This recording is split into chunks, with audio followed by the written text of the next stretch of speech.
walang tamis, anghang at malasang pagkain sa bibig. Kape is the key. Ang coffee shop kasi na ito, naghahain ng kaba. Ng kape na hindi lang isa, hindi dalawa, kundi 13 klase ng kape. 13 days din kayang gising ang makaubos nun? What you think? Antok na ako. Uy! So for you. Hi. Hi, this one is 13 cents coffee. You can try all the coffee. Oh, the coffee? Yes. I won't be able to sleep for 1 week. Yes, no need to sleep. No need to sleep. Yeah. Oh, You can try all the steak coffee. oh my goodness. Malaysia. All right. Okay, this one is a special one. It's the big one. It's the Melaka coffee. Oh, I won't sleep for 1 month. 1 month. This one only 1 week. This one for 1 month. Okay. 12 plus 1 represents 13 states. So, ito yung coffee nila from Johor. Malamig. Parang nasa college lang ako. Naalala ko, nasa Boracay ako Dali lang. Guys, wait lang. May asawa na ako. Marami na akong anak. Kailangan ko pa umuwi. Ang mga shot glass kasi sa harap ko, sampler ng klase ng mga kape dito sa cafe. 13 ba naman? Kapag hindi ka pa nakapili, ewan ko na lang talaga. Okay. So, subukan muna natin yung strongest, tapos subukan natin yung Melaka. Ayun, penang. Penang. Ito daw yung pinakamalakas ng shot. Are! Sa ibang party!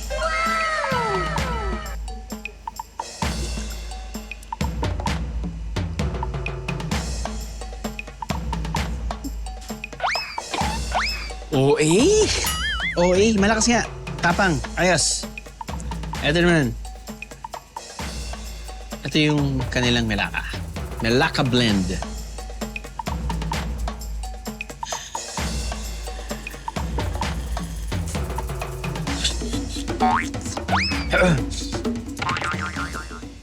Lagyan na lang natin ito, guys.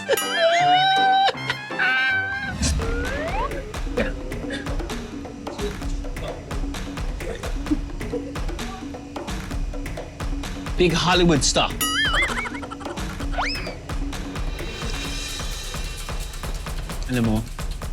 Alam kong wala na kaming film, no? At medyo madadao ko minsan. Kahit itim, yung preferred kong coffee, walang asukal, itim lang. Kung minsan na-appreciate ko talaga yung kape na may evaporate or may condensed milk. What if gusto kong paputo lang pa ako?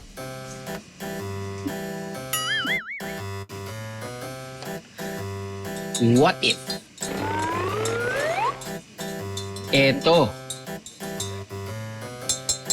Ito ang kape para sa asawa ko.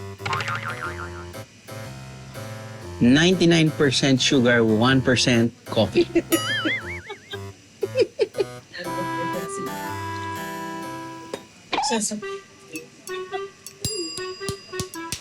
Woo! Ayos na. Itibok na yung puso ko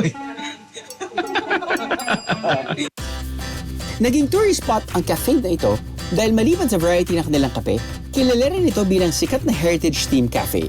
Kada araw, may coffee of the day sa labas ng shop at libre yan para sa mga bihero naghahanap ng quick coffee fix. I have the meeting is Biyahe. All you gotta do is just subscribe to the YouTube channel of GMA Public Affairs and you can just watch all the Behind the Joe episodes all day, forever in your life. Let's go! Yeehaw!